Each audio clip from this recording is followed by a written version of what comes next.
because I ran out of time last Friday. So the idea we're talking about is that when you have, say, oneness state of an atom, and you send a photon, then it can actually be excited to p state and decay back into oneness state with the individual photon. So in this case, if I write down the expression for the cross section we talked about of the scattering of a photon of an atom,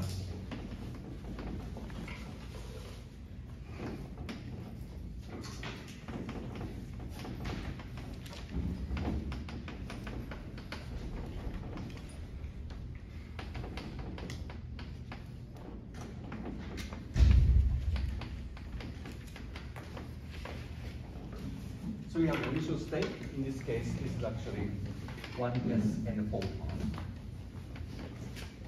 Intermediate state can be 2p. And the final state can be 1s and photon again. And the question was, what happens when energy of the photon is such that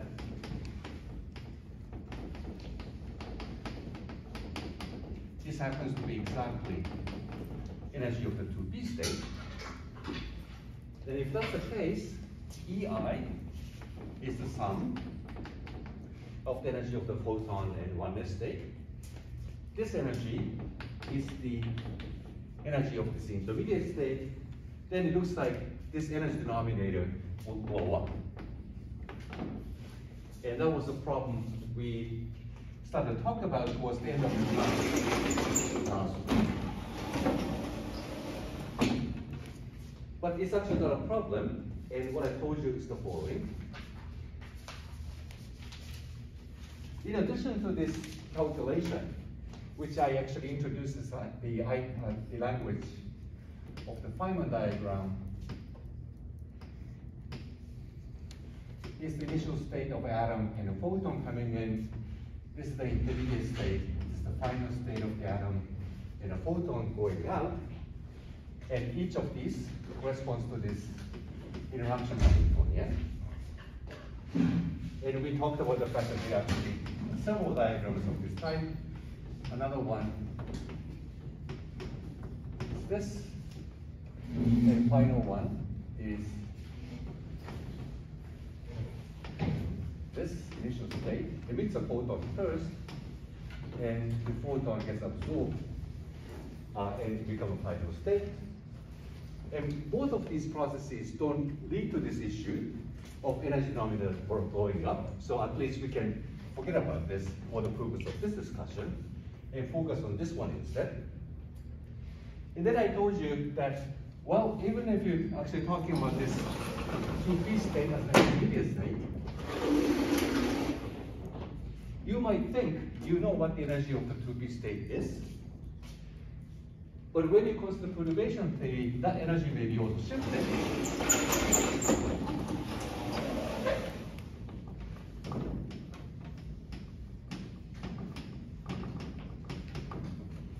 The energy of the 2p state can be shifted. And this actually corresponds to the following diagram. 2p state comes in. Again, you have some interaction. And you can emit a photon and decay to oneness state. But this photon might come back and reproduce the original 2p state. And this is precisely the energy shift you learned in quantum mechanics class, where you sum over so intermediate state. Again, the same kind of energy denominator.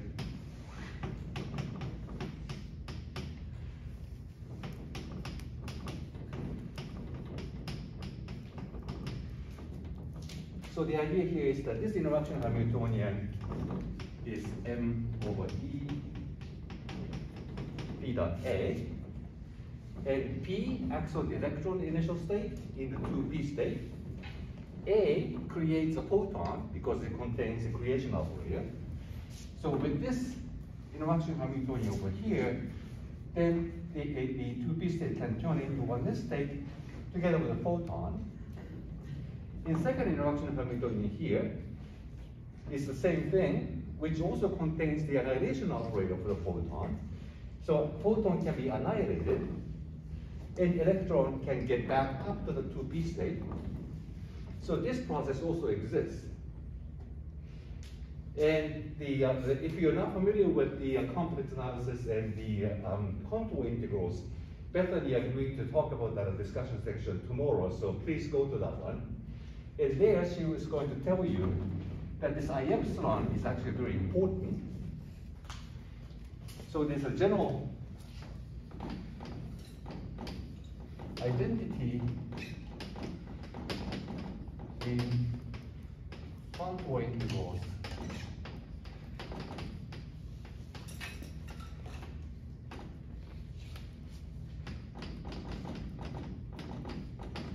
So once you have this kind of fraction with I epsilon in it,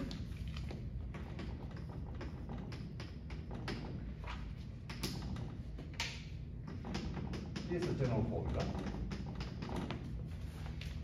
And this curly P refers to principal value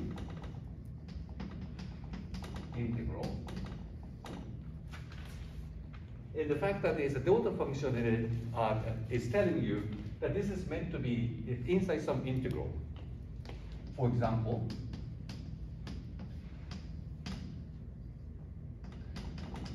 you might have an integral like this.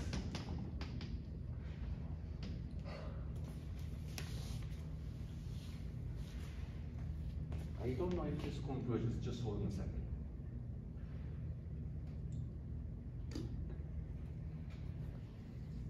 No, it's all right. Okay. So then you might have an integral like this one. Then what this is telling you that this integral actually has this delta function piece in it. And principal value integral means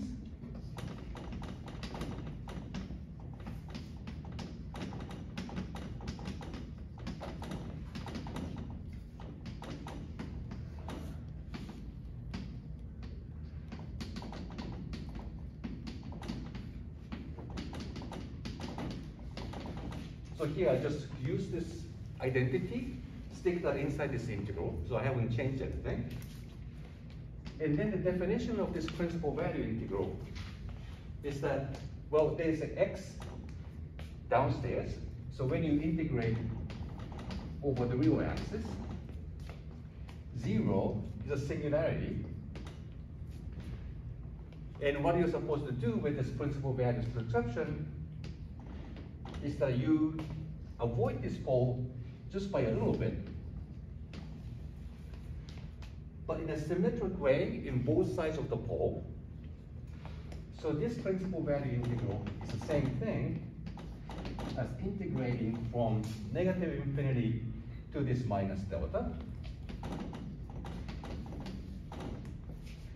and from plus delta to positive infinity. And that's the definition of this principal value integral. And when you do that, this actually is regular because 1 over x is an odd function. So if you ignore this numerator, it turns out that this, the singularity from, say, this portion of it and that portion of it precisely cancel against each other. So that would actually make the integral regular. And then you have the other piece, which is the delta function. So it turns out that integral of this thing, in the end, turns out to be minus I pi. Because delta function allows you to stick in x equals 0 into the exponent, that's 1. So this minus I pi times 1. So this is the result which you might find strange, because to the extent you ignore e to the I epsilon, you're integrating over the real axis, but somehow you end up getting minus I pi. How that happens is something you can see when you just go back to the idea, which you haven't seen, and then you're going to see it tomorrow in discussion section. For those of you who have seen, if you have some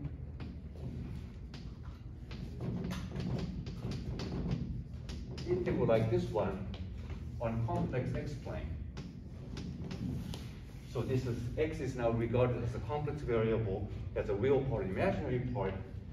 A may be some, again, complex number. And this integral is singular when x is a. But this circle symbol means that you're doing integral this way along a contour. That's why it's called contour integral. Then what you learn in complex analysis is that this is actually 2 pi I fa. So when you circle around this singularity, then it gives you 2 pi I when you turn around in the counterclockwise direction. And every piece that doesn't hit the singularity would eventually vanish. The only piece you hit is this numerator, evaluated at the position of the pole, and this is what is called the residue. And again, if you haven't seen this before, you're going to see it tomorrow, so please go to the discussion section. And the idea, looking at that integral, is that you have singularity when x is minus I epsilon. And you're integrating this way.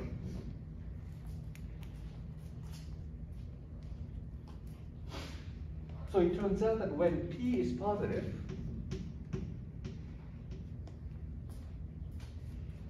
you can actually add another section to the integral going this way, in addition to the original integral you had. But as long as the semicircle is infinitely big, then this e to the ipx is exponentially suppressed, and therefore doesn't contribute the final result. This integral doesn't encircle any pole, and therefore this vanishes. On the other hand, when p is negative, you can add this section instead, where integral, again, is exponentially suppressed. In this case, it does encircle the pole. Then you get minus 2 pi I contribution, because it's now going in the clockwise direction. And you pick up the residue, where you insert the rotational pole into the numerator. And epsilon is meant to be infinitesimal, so this is 1. So this integral actually turns into minus 2 pi I only when p is negative. So this is how the contour integral works.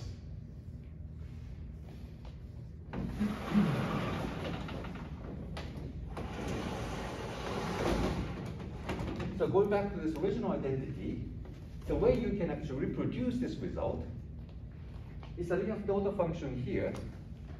This principal value integral, if you actually go ahead and compute it, turns out to be I pi when theta is positive, minus I pi when theta is negative. Then they add up to the correct result at the end of the day. So this is how principal value integral and this delta function works. Okay, this is very, very, very quick review, but any questions about this? Is it okay? If you have seen it for the first time, this looks kind of, magical. But I have a lecture notes posted on a miscellaneous folder on B courses, so you can actually look at that too, and that explains how these things work. So the point here is that whenever you see something like this, there is a piece that contains a delta function. So when you consider this energy shift in the 2p state of the hydrogen atom due to perturbation, the second order energy shift, and I'm sure you have seen similar formula in 137, probably without I epsilon, but now we need to keep this I epsilon in here. Then this sign of I epsilon is crucial because that is telling you that you get this delta function with the sign minus I pi.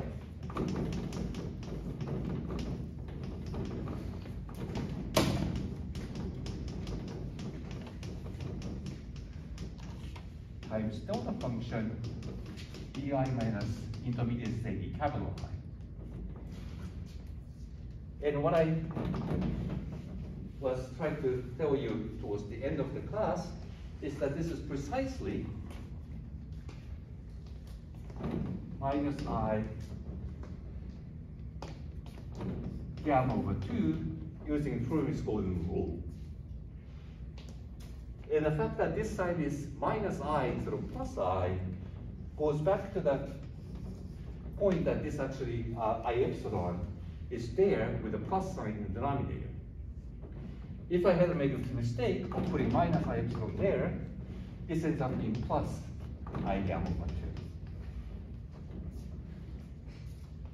So keeping I epsilon in the energy denominator is crucial for the purpose of getting a particular sign in the energy system.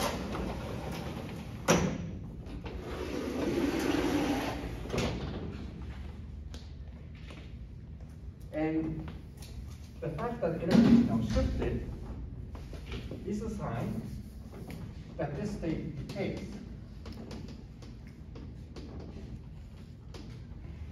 Because when you have energy of the 2p state, which now acquires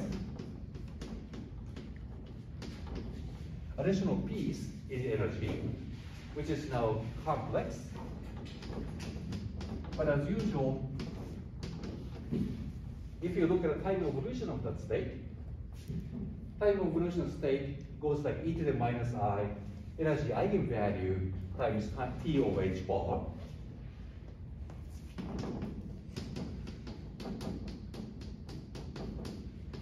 This is the original contribution you had, but now you have this additional contribution.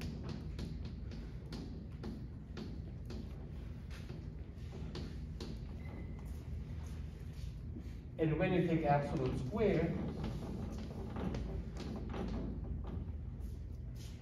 normally when you consider the energy eigenstate, absolute square of this phase is 1. So you stay in the same state forever with 100% probability, and that is the idea of the stationary state. It stays there, hence stationary. But now that 2p state acquires this additional piece, you find that it goes down exponentially. And this is the way you can derive this exponential decay law, which I think you see that in freshman physics. That when you have, for example, things like radioactivity, that you have a radioactive nucleus, you watch it decay. If you start with 100 of them, then over time, it starts to decrease to 99, 98, 97, and so on. And the way that behaves as a function of time is this initial condition, how many radioactive nuclei you had at the beginning, times its exponential behavior.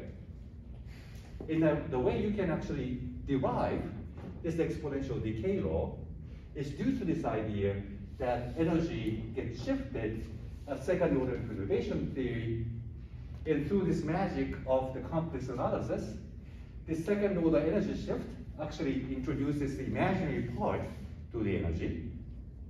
Imaginary part comes with a specific sign. That specific sign corresponds to exponential decay instead of exponential blow up. And you don't expect, if you're watching the radioactive nucleus, it starts to increase its number from 100 to 101, 102, eventually to 1 million. That would never happen. So the fact that this sign comes out correctly is very important. But that sign was ultimately dictated when we derived the time-dependent perturbation theory. And for all the integrals to converge, we introduced this trick of I epsilon in the time integrals. And that I epsilon looks like probably just a mathematical trick to make integrals converge. But it does have a physical meaning to it. Because of the sign of I epsilon, you can see that unstable states can only decay. They wouldn't blow up. And also the fact that this I epsilon, once you actually include this energy shift into the calculation, gets actually replaced by I gamma over 2, and this sign here and that sign here are the same signs at the end of the day.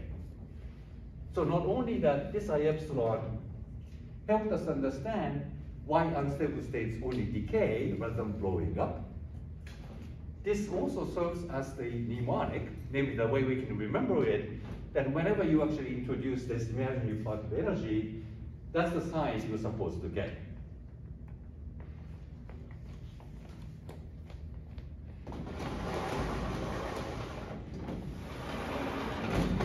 The last thing I tried to explain last week is that this is also an end result of this kind of diagrammatic calculations. So when you have 2p state propagating inside this diagram as an intermediate state, this is the second order correction to it.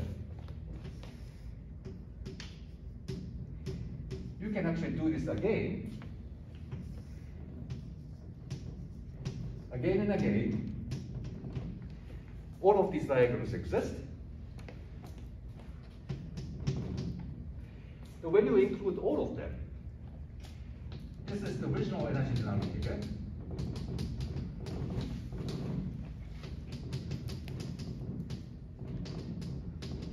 Here's the propagator. This thing is delta E.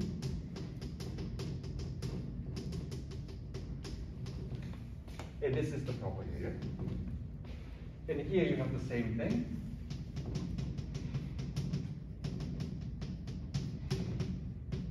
Delta E is this. Here's another propagator. Here's another correction. Here's another propagator.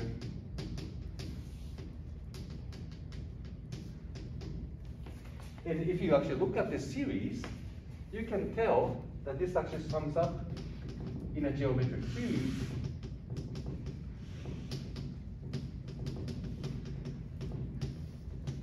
to this. If you re-expand this in delta E, it's the same geometric series that 1 over 1 minus x is 1 plus x squared plus x cubed. Because this is the original energy denominator, now you have this. Here you have this one twice. So this is 1 times x, 1 times x squared. So if you keep adding them up, you find 1 over 1 minus x. So this second order correction to the energy does come into the denominator, and that justifies this idea that that is actually the shift in the energy of the intermediate state. Energy of the intermediate state EM is really shifted to EM plus delta E.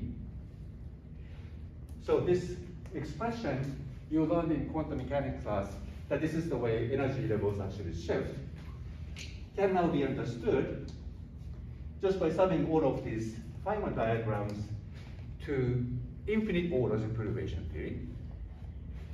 They neatly sum up into the geometrical series that would appear in the denominator, so that this piece here really does correct energy of the intermediate state.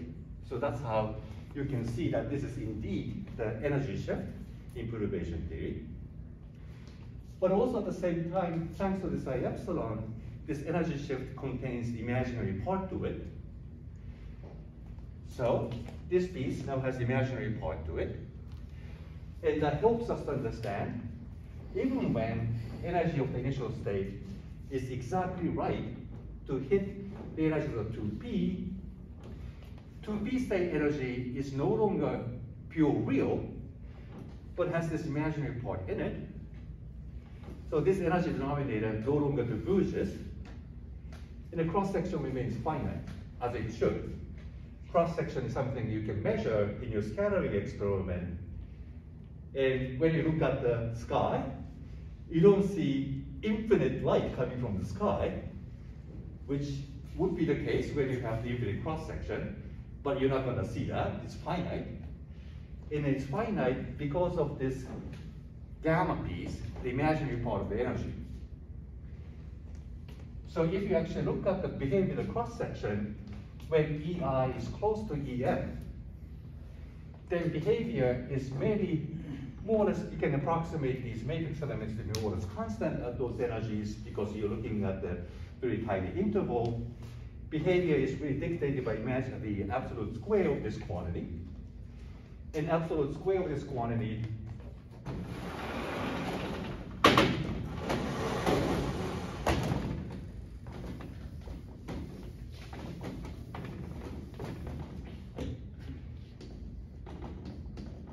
when VI is very close to EM is proportional to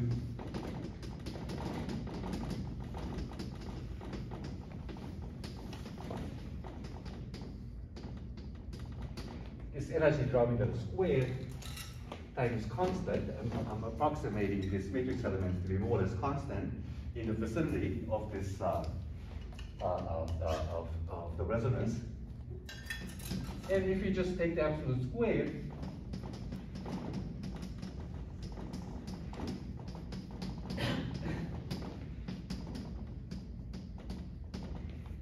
you have this function. And if you plot this as a function of the initial state energy, it has a big peak when it's exactly EM. That's when you exactly hit the excitation energy from 1s to 2p. That's where cross-section is big. But when you move slightly away from it, it damps with a second power. And what this gamma is telling you is that this gamma is full with half maximum.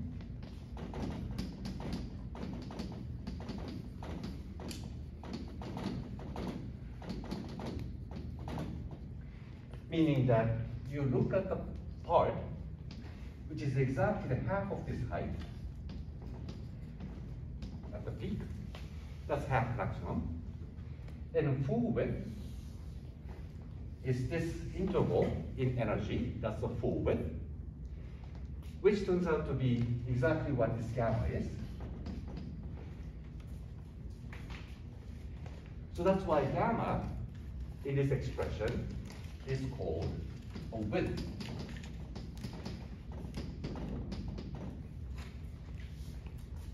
Not very creative name, right? Physicists invent all these simple-minded names. So this is called width because it corresponds to half width, full width, half maximum in this curve, how the cross-section behaves near the resonance. So this is what keeps the cross-section finite. And so you can see that everything follows just by keep doing perturbation theory. There's no ambiguity. We know the sign. It comes out from this identity in the contour integral. Everything is just straightforward once you actually know the formulation. So cross-section stays finite. But at the same time, what this width does is to give you this exponential decay law. And by comparing this expression to the decay law you learned in freshman physics, you can identify that the lifetime state is inverse of the width.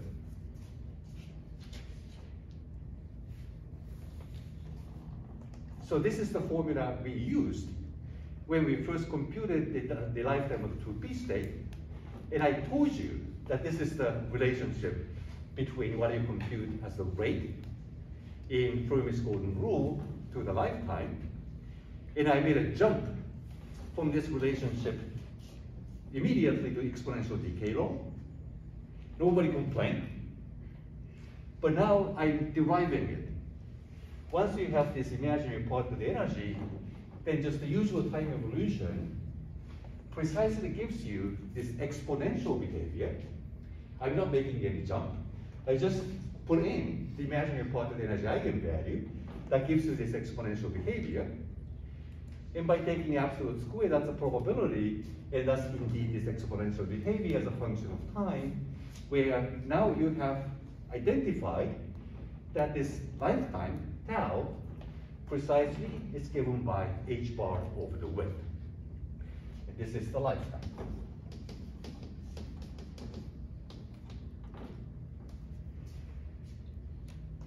And then you can also understand this at the qualitative level, that this is the consequence of the energy time uncertainty principle.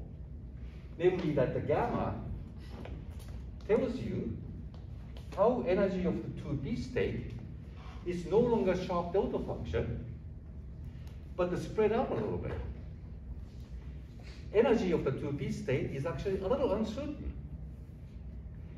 And how much that is uncertain is given by this width, which is inverse of the lifetime. That's how long the 2p state will survive. So this is actually a very quantitative expression of energy time uncertainty principle. This is delta E. How much energy of the 2p state is now uncertain. H bar over delta E is delta T, uncertainty in time. And when you first learn about energy time uncertainty principle, it doesn't explain really what uncertainty in time means. But in this case, it means something very specific, namely that tau is how long this state survives in this exponential decay law. So you can do an experiment looking at a bunch of hydrogen atoms in 2p state, watch how its number decreases, fit the curve, and identify tau. And that tau really does have to be h bar over gamma. And if you do an experiment with incredible energy resolution, you should be able to map out this probability of the scattering as a function of the energy. And then you can identify the width. That's a totally different measurement. Here you're watching 2p state decay. Here you're doing scattering experiment to measure the peak in a cross section. But the way you can do this scattering experiments to measure gamma, in the way you can do the counting experiment to measure tau, this is the prediction that they are precisely related in this fashion. And for most atomic levels, you have this nanosecond lifetime, which means the tau is very short, which means the gamma is very small. The tau is very long, therefore gamma is very small. Width is so small that you may not be able to see this spread out in energy in scattering experiment. But when you go to, for example, nuclear physics, you also have nuclear excitation levels. You can start to pick up the width.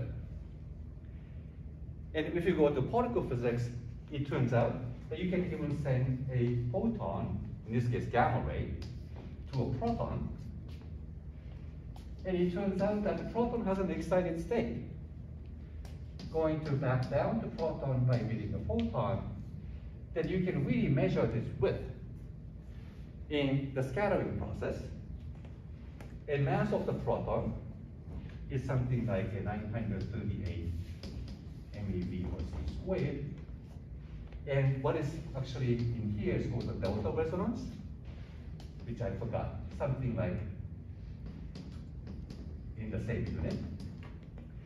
So if you send in the energy of the photon to be precise the difference between the two, you see this peak in a cross section, but it's fairly broad because this state is quite unstable and decays right away. But you do see this behavior. The cross section rises and drops according to this curve, and you can measure this full width half maximum, and that is related to the lifetime of the state. So that's how the second order perturbation theory works consistently. So it might have been a long story, so let me just recap. This is the formula we derived for the cross section. Formula has this energy denominator in the middle. You might worry that this energy denominator might diverge when you hit exactly the right energy.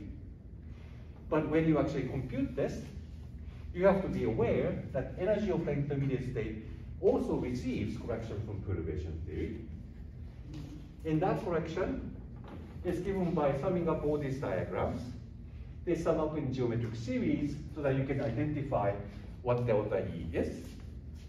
And delta E then is given by this expression, together with I epsilon in the energy denominator.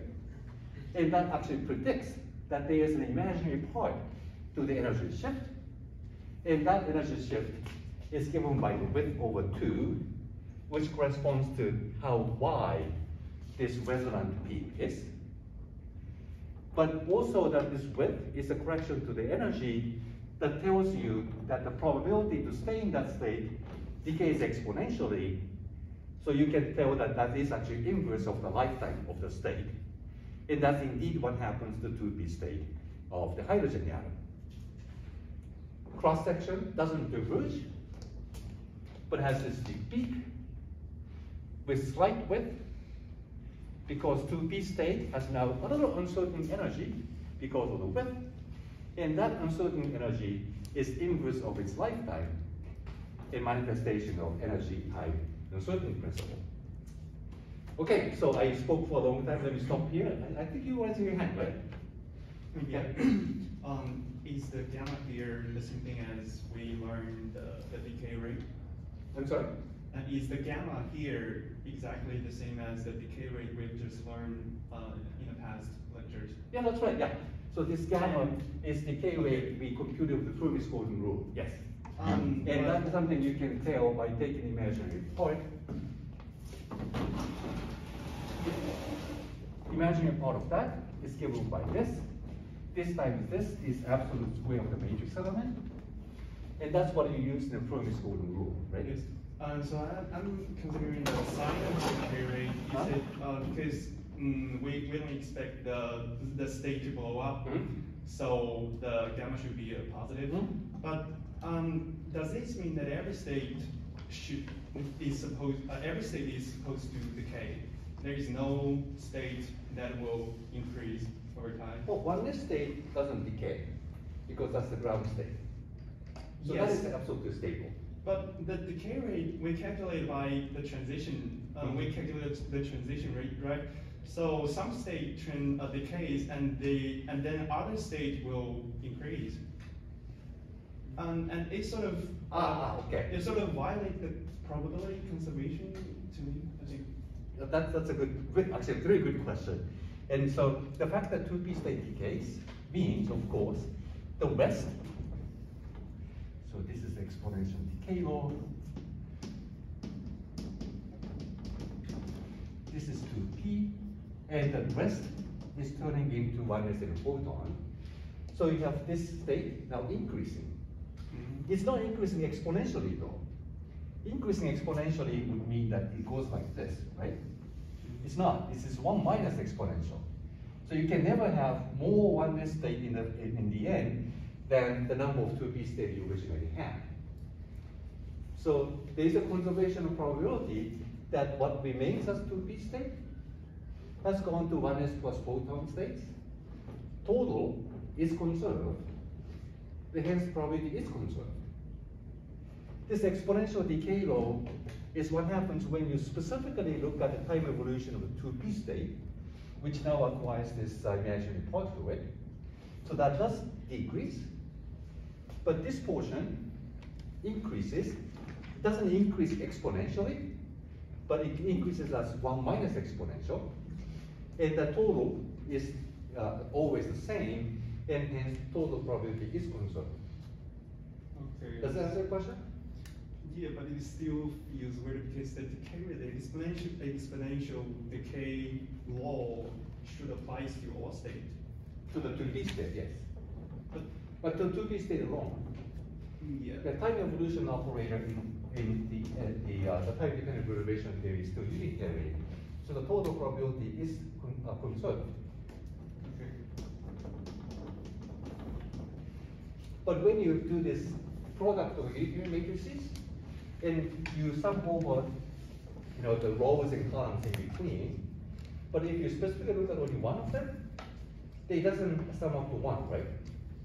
You get 1 only after summing everything along this column of the matrix. So if you pick only one row then it can change the function of time, and you may start to lose them. But if you sum over all of them, namely 2p plus 1 less than a photon in all directions, then total is always 1. And that's the meaning of the conservation of the probability. Is that okay? Okay. Thanks for the question. Another question is Yes. about the cross-section order. I think the gamma depends on the intermediate state, right? The gamma. Right. If this is, for example, the 3p state, you get a different gamma. Yes, I understand. But what if there is some state that is stable? Okay? So the gamma should be 0? Yeah, so like the gamma should be 0, yes. And then by then the cross-section goes to infinite. So in that case, if you have a stable state, there's no way to produce that stable state from the scattering process. So you have this kind of situation only when some state can decay into other states. Then you can reverse the process of making this state that appears in the scattering process. But If the state doesn't decay, no matter what initial state you prepare, it doesn't lead to the state you would like to create. is that theoretically forbidden? So that has to do with the selection rules and conservation law.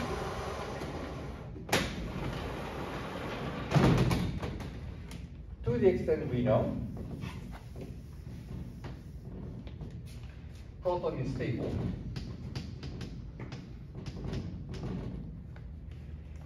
So because proton is stable, it doesn't decay into some state. So this doesn't happen.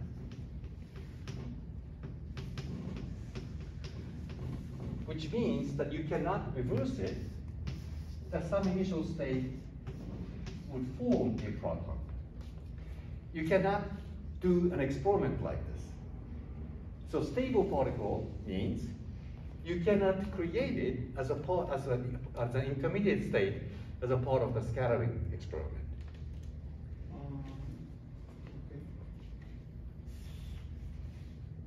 Okay.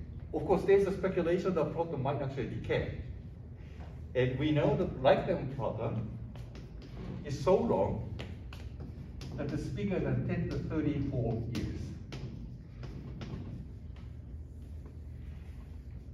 This is an experimental result, which is mind-boggling because the age of the universe is only 13.8 billion years. That's 10 to the 10th years.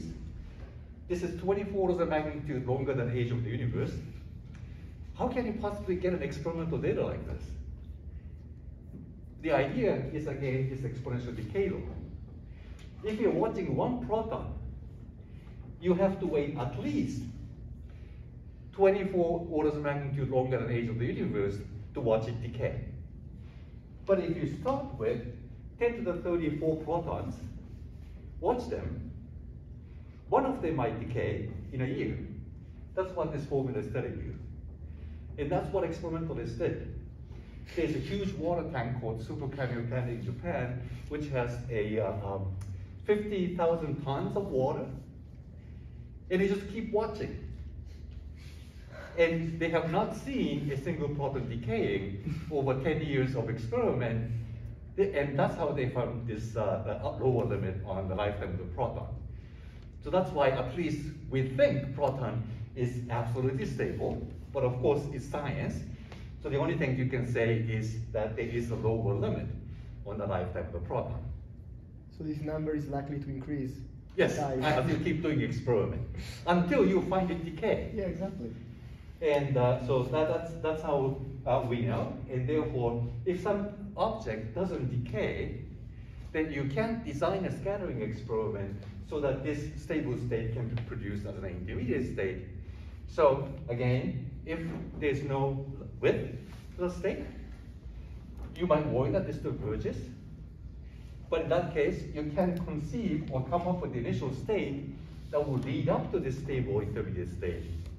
And therefore, everything is still consistent.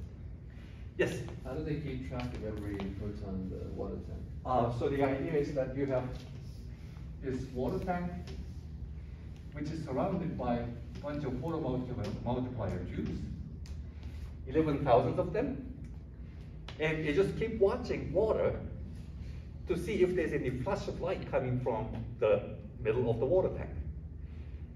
And they have been doing that for 10 years. Of course, there are other things they can watch, like neutrinos coming in and out, and constant phase passing through. So it's not that they're totally staying idle. And this is the way they discover the mass of the neutrino in the end. So they have to actually produce a great science. But the main purpose of the experiment was to discover the proton actually decays, and they totally failed. Even though they got Nobel Prize for something else, so a success in that way. But the initial purpose of the experiment was a total failure so far. Another interesting anecdote about this is that there was a physicist named Morris Goldhaber who sort of started this kind of experiment in the US. And he came up with the first limit on the proton lifetime. I forgot the exact number, but something like 10 to the 18 or something, without doing experiment, just by knowing that he's alive. You guys are alive. If proton in your body decays, then you're radioactive. You get internal dose of radiation. And if that's too high, you can't live. So that tells you how much radiation dose you might be getting from decaying protons in your body, which have to be few enough. Therefore, you find some lower limit on proton lifetime. So that's the limit, experimental limit on the proton lifetime without doing any measurement. Just by knowing that you are alive, you already get some pretty good, impressive number, already longer than the age of the universe. Anyway, that's a side story. So any questions about this whole thing about the resonance? And here is some plot about the cross-section of neutron hitting uranium. And you see these bunch of peaks. But you can tell that there's a slight width in each of the peaks, very sharp but nonetheless finite width. And that's really the resonance in cross-section. When you go to this cross-section of photon on proton, here, you may not be able to see from the back, but you see actually really finite width that looks like this. So the curve I have looks like this as a function of the energy of the gamma ray you put in, and here's the cross-section. And this is the total resonance I talked about before. And so you do see a finite width, and indeed that's a measurement of this width in the cross-section. And that's something you actually know. If you play, let's say, guitar, if you're tuning a guitar,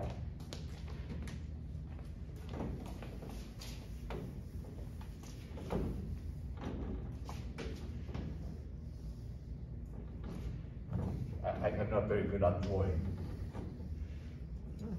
I guess this looks good enough. You have 6 strings.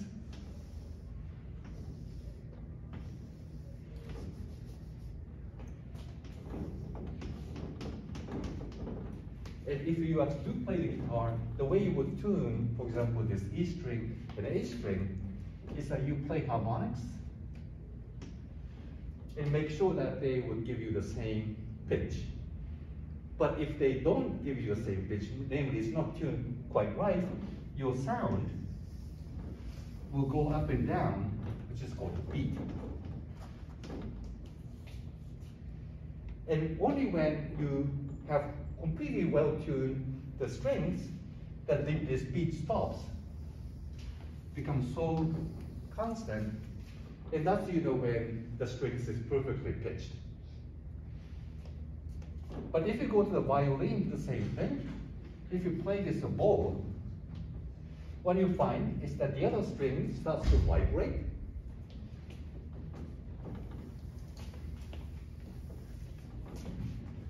Violin. Yeah.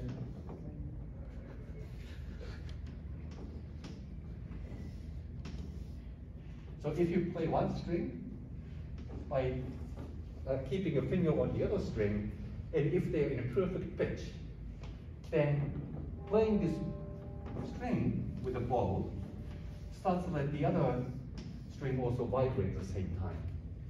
And you might also have seen this phenomenon with the two pitching forks. So you have like one fork, another fork, if you strike it, the other fork starts to also vibrate. And that is the resonance. And in classical mechanics, you basically solve for this harmonic oscillator equation that the sum of the string would vibrate, and that's the harmonic oscillator. But now you also have a force acting on it.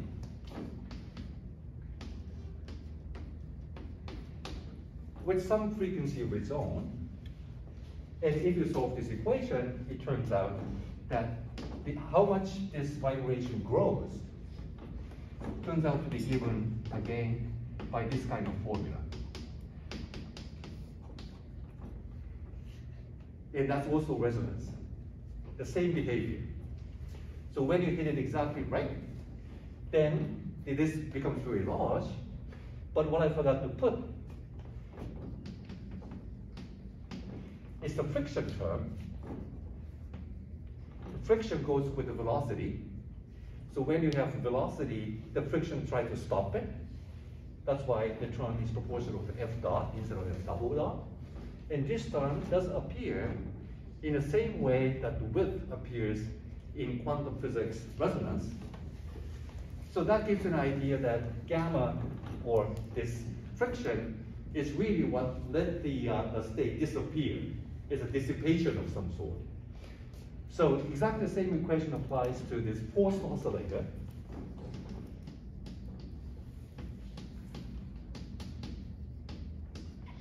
With friction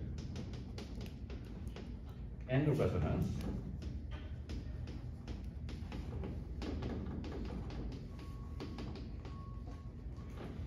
And that probably gives you some intuition that this width has to do with how quickly you are losing it, because that is the same effect as the friction in classical physics. Okay, any questions about this? All right. So that finishes our discussion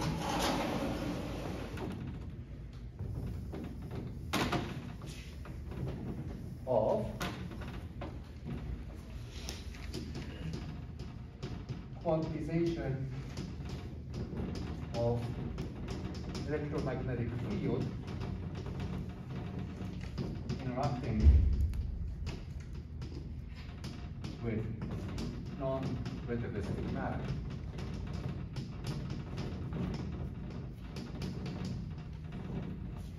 So that is what we just finished. But now, of course, we like to make everything consistent. What we learned is the electromagnetic field is actually Lorentz invariant.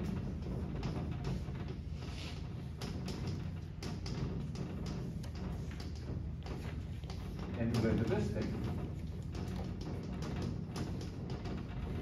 Because photon has no mass, it's always going the speed of light, and that's the place where relativity is important. While we have been talking about the matter part, namely hydrogen atom, in a non-relativistic fashion. So our treatment so far is a little lopsided. So ideally, we would like to also make matter part of the theory Lorentz invariant and relativistic too.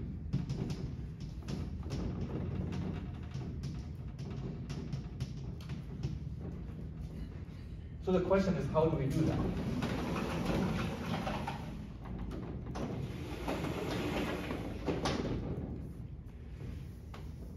So to discuss this, I have to do a little review of relativity, because I don't think everyone has taken a relativity class. Can you raise your hand if you haven't taken one? Okay, maybe a quarter of class. So I need to do a little review. So the idea of relativity, in particular special relativity, which means without gravity, is based on this idea that the speed of light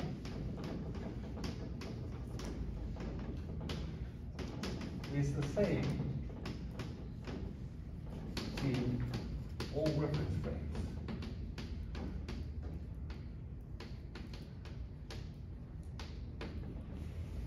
And I believe you have heard of this microscope experiment.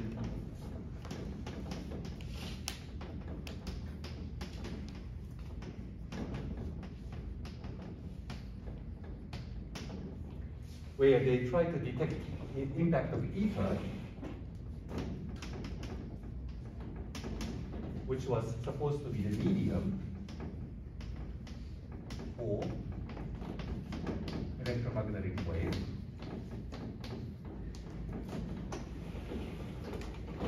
So, towards the end of the 19th century, Maxwell unified electricity and magnetism, and that led to the prediction of the electromagnetic wave, which you have already used in a homework problem. But people couldn't believe that wave can exist without a medium that would transmit it. The sound is a wave, that's why you can hear me, but sound doesn't get transmitted to you unless there is an air as a medium. The sound is actually this compression wave of the air, that when I speak, the air gets compressed, and that pushes the next layer of the air, that pushes another layer of air, that keeps actually propagating through the air inside this classroom, and that ends up eventually hitting your eardrum, and your eardrum gets pushed and vibrates, and that's what you perceive as a sound, right? So there is a medium for the sound. The people couldn't believe that there can be electromagnetic wave without a medium, and they named the medium as ether, and Michelson and Morley tried to verify the existence of ether by doing the experiment. So here's the Earth. Earth rotates, and they actually produce this interferometer. Light goes back and forth this way. Then, going this way, it goes together with the rotation of the Earth, so the speed should increase if there is indeed a medium for light. Going backwards, then speed should decrease.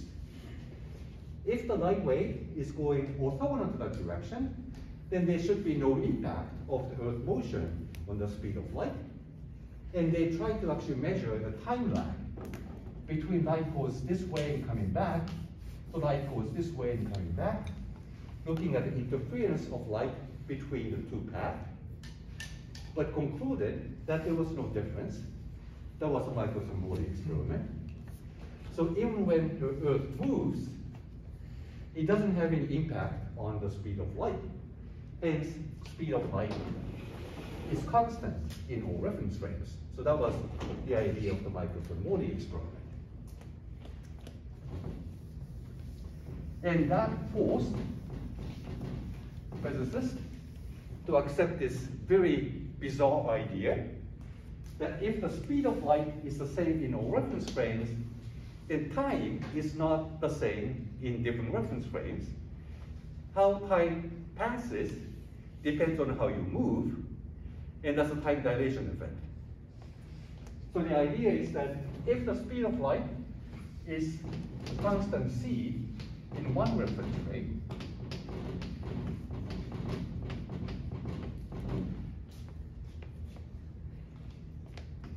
you are supposed to see the same speed of light c also in another reference frame. So dt is the time interval, dx is the distance for the light propagation. Namely that if this is 0, this is also 0 in a different reference frame. So what it means is that when you think about coordinate transformation of time interval and spatial distance from one reference frame to another reference frame, we used to think that time is common to everybody, so dt prime has to be the same as dt. But in order to preserve this quantity, which is actually so dt dx 1 minus 1 dt dx, right? So if I write this quantity down this way,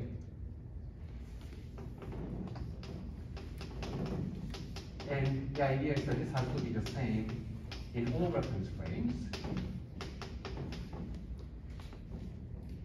You need to find the coordinate transformation that will preserve this combination of dt and dx.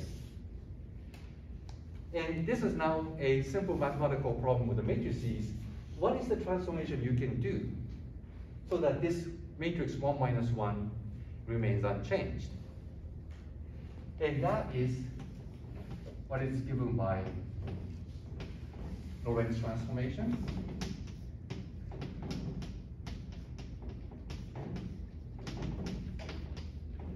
So this v is the relative velocity between two reference frames, normalized by speed of light. So typically this is a very small number.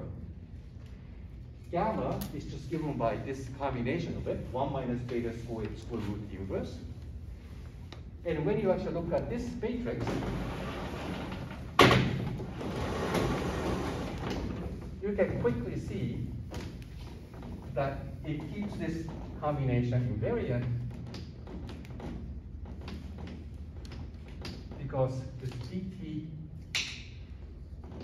prime dx prime 1 minus 1 dt prime dx prime is given by dt dx. This matrix 1 minus 1, same matrix dt dx, and you just go ahead and multiply this.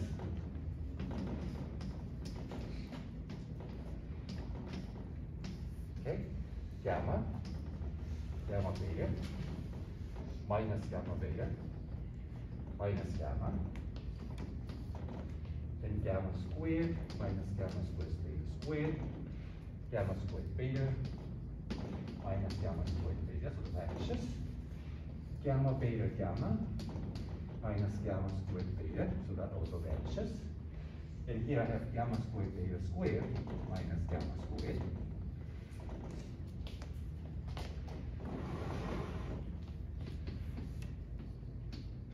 By combining the two, this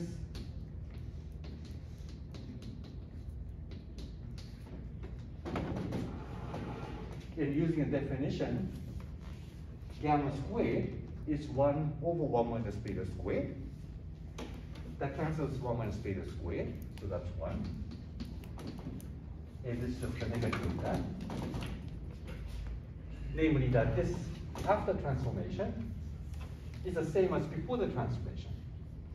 And hence, it equals this. Therefore, that combination doesn't change from one reference to another. In particular, if the combination vanishes, that is a relationship between time and distance in one reference frame for the speed of light. And that combination is 0 in another reference frame. It's a relationship between time interval and distance in that reference frame. And both of them are given by the same speed of light. So that's how you can ensure the speed of light does come out the same in all reference frames.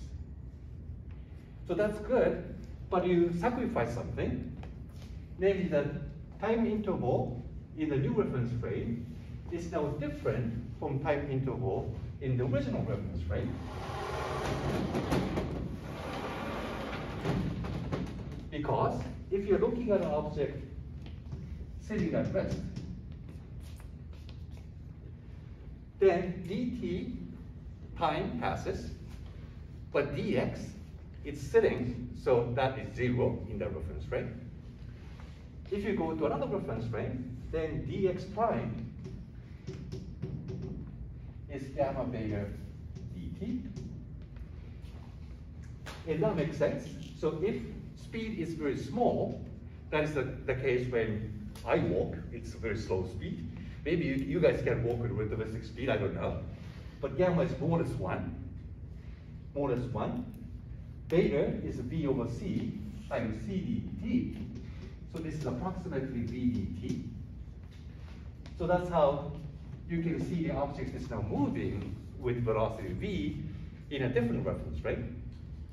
So if something is sitting here, and my reference frame is moving this way with speed V, then I can tell that that object is actually moving in the other direction with speed V.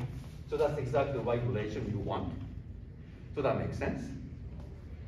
But at the same time, you'll find that dt prime is gamma dt.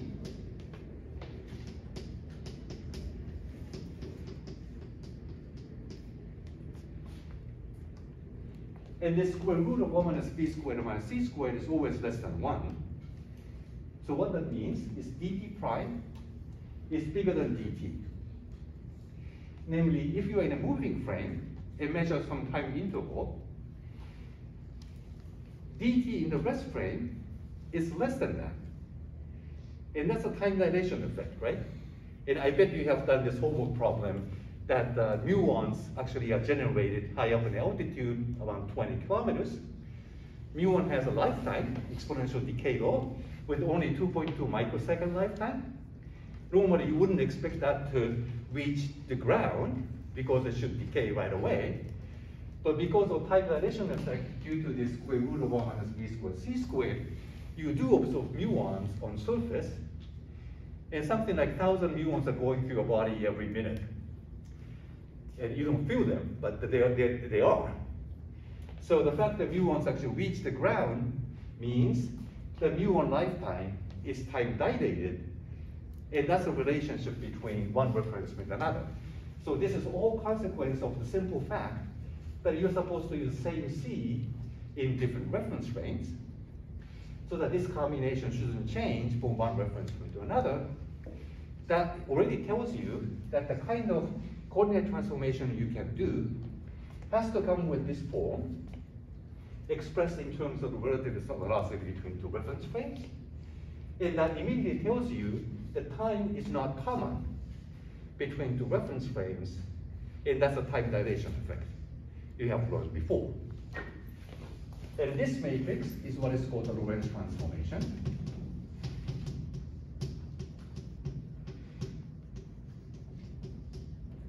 And I wrote this only in the 2x2 form.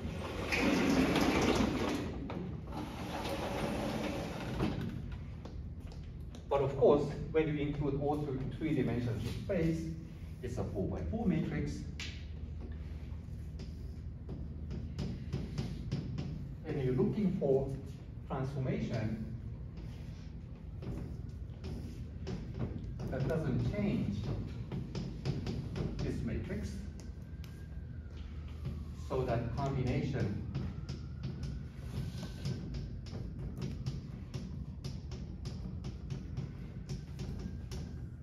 is common in all reference frames.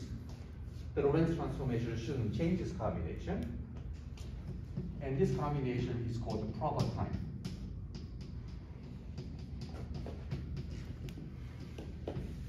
D tau is called proper time. D tau is how time passes in the rest frame when all the distances vanish, so sitting around, and it doesn't move, so all the dx, dy, dz is 0. That's why it's called the proper time, because it's time measured in the rest frame of the object. But that proper time is now different in another reference frame when the object is moving, where dt is bigger than d tau, when dx, dy, dz are finite. So time in a moving frame is different from time in a rest frame, which is the proper time. And then Lorentz transformation is the generalization of that matrix. For example, if you're doing Lorentz boost in z direction, then your matrix looks like this. So this is just a generalization of that 2x2 matrix. Now I'm adding x and y direction. The Lorentz boost is on the z direction. So this is just a generalization of that 2x2 matrix to 4x4 matrix now. And the general Lorentz transformation looks like this. So what we need to do then is to follow the same idea we have done before. Non-relativistic field theory, Schrödinger field theory, was designed to be Galilean invariant. That was a change from one reference with another reference frame by Galilean transformation. Time doesn't change. Objects can move, but time doesn't change. That's a transformation we used to know and do. And we designed Schrödinger field theory to satisfy the invariance of the Lagrangian under the Galilean transformation. Now what we have to do is to come up with a Lagrangian that is invariant under Lorentz transformation instead of Galilean transformation. So that becomes the next task. Okay, any question about this? It's a very quick review of relativity. Yes, Alessandro? I have a question. I've always wondered, what if we do the reasoning on the other way around? So basically, what if you have the Lorentz transformation? Is the Minkowski metric the only one that keeps the proper time invariant? Yeah, that's right. Is there a way to see that? So you can just play the following game, right? So you form this bilinear object, dx, dy, dz. You have some 4x4 matrix here, dx, dy, dz, and 4x4 matrix I'm called G. And here's the Lorentz transformation, which was O. Then you ask the question, what G remains the same before and after the Lorentz transformation? Is it unique? Yeah, so once you actually know that Lorentz transformation looks like this, Okay. then this is actually unique. Okay. Up to normalization. Okay, sure. So if you do this, only thing you're doing is to multiply both sides by a factor of 2, so that also satisfies it. Okay. But up to normalization, this form is unique. Okay. Any other questions? Thank you. Okay, so then what we have to do is start thinking about how we can write Lorentz invariant objects.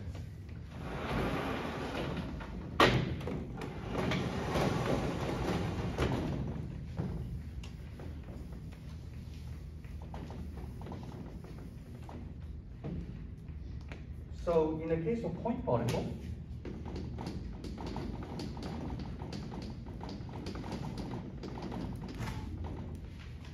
you write a Lagrangian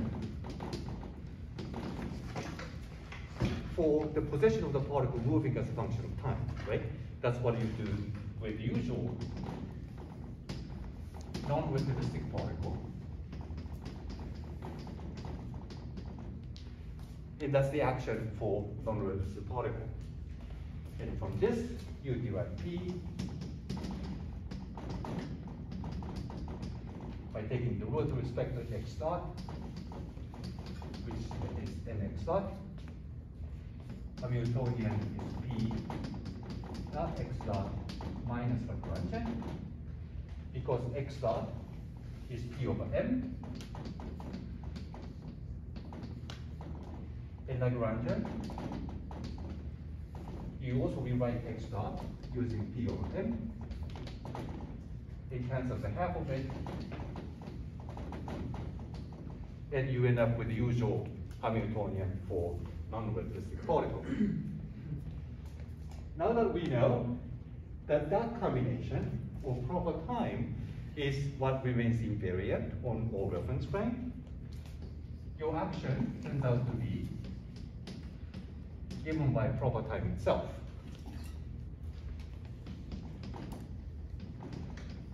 But the proper time in any reference frame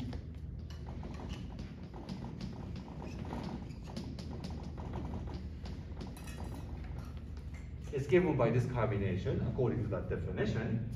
And now that I put factor of c in here, I need to remove one factor of c from there. And then I can factor c dt out.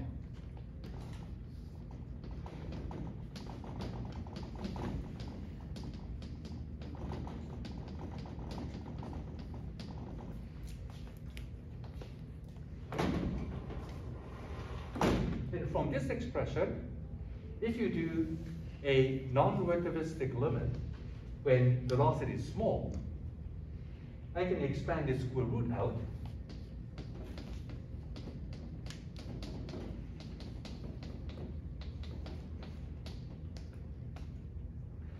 Constant term is a total derivative. I ditch it. 1 over c squared cancels c and c. I get m half v squared. That reduces to the Lagrangian you are familiar with in the non-relativistic case. So this Lagrangian is indeed a relativistic generalization of the point particle Lagrangian. And this was unique because this is the only combination proper time that remains Lorentz invariant. And using this expression, you can derive also momentum and Hamiltonian in the same way you did over there.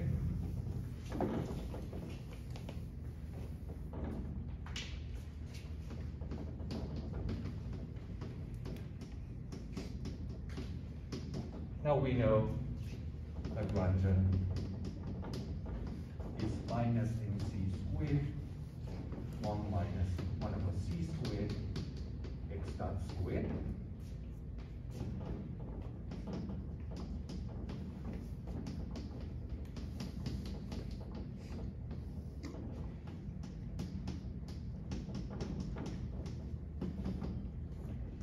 And this turns into mx dot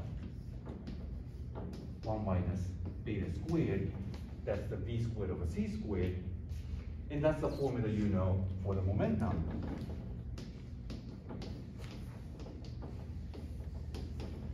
For a relativistic particle.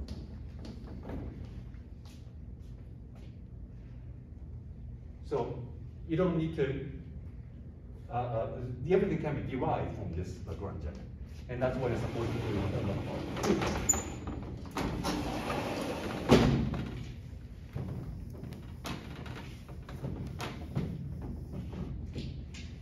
And you can do the same thing with the Hamiltonian.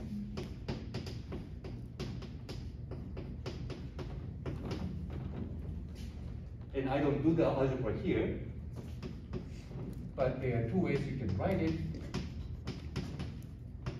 One of them is this, or you often write it this way, same thing. Another way of writing it using momentum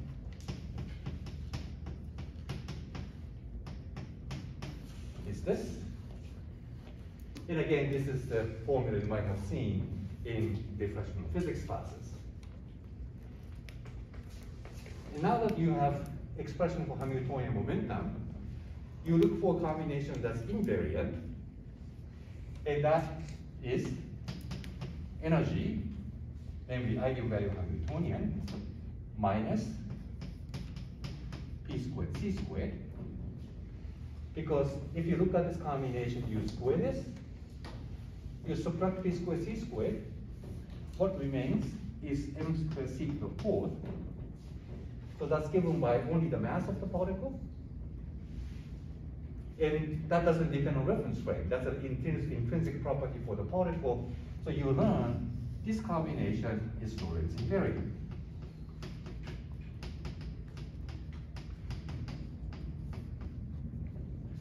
So that tells you that you can group energy and momentum together in what is called a 4 vector.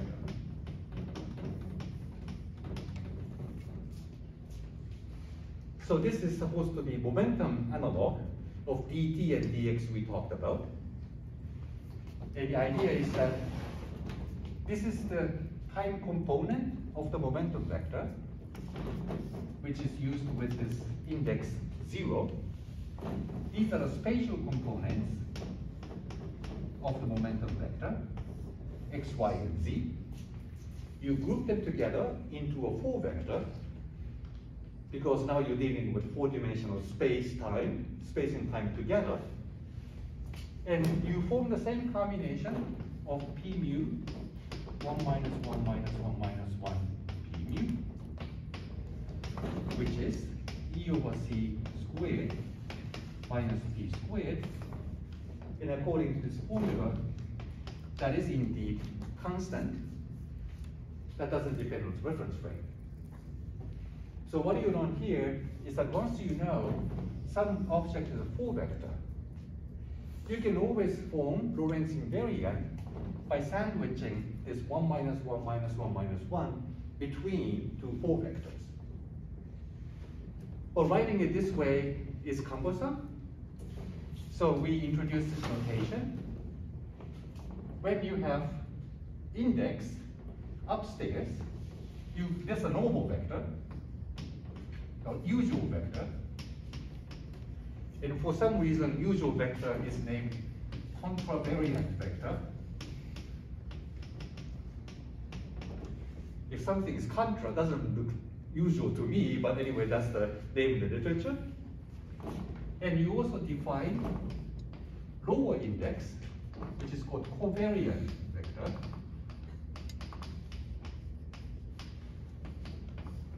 Where you just switch the sign of the spatial component.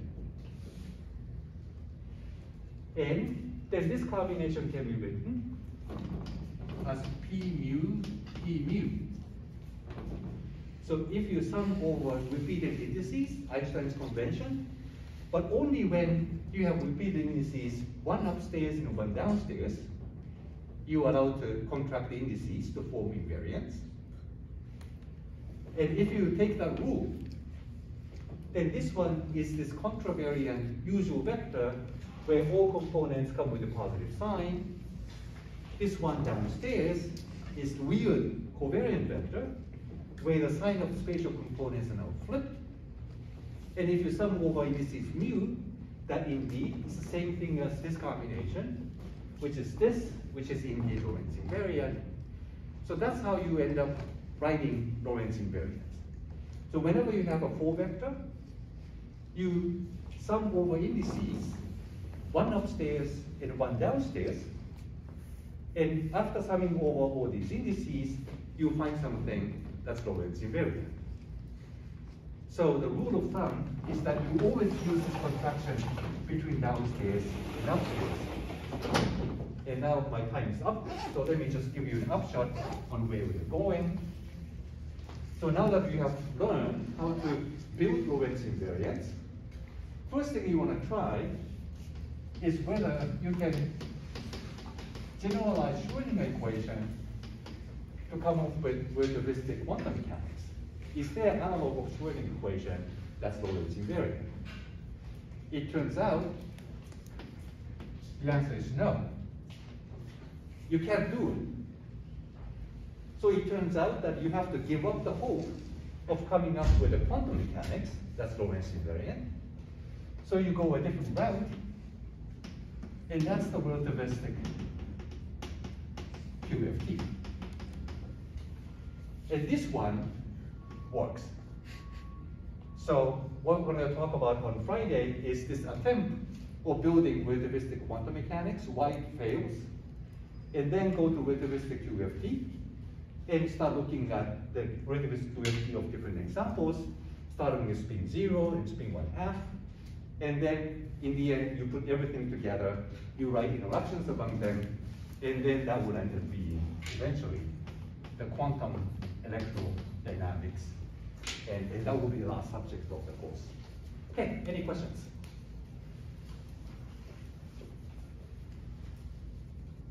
All right, so as I said, tomorrow in discussion section, Bethany is going to discuss the contouring tools. Then I think I'm going to ask Timo next week to talk about relativity a little bit more in detail than what I did in class, because that was I'm sure was really fast. So that way I hope you can fill in the gaps you might have. Okay.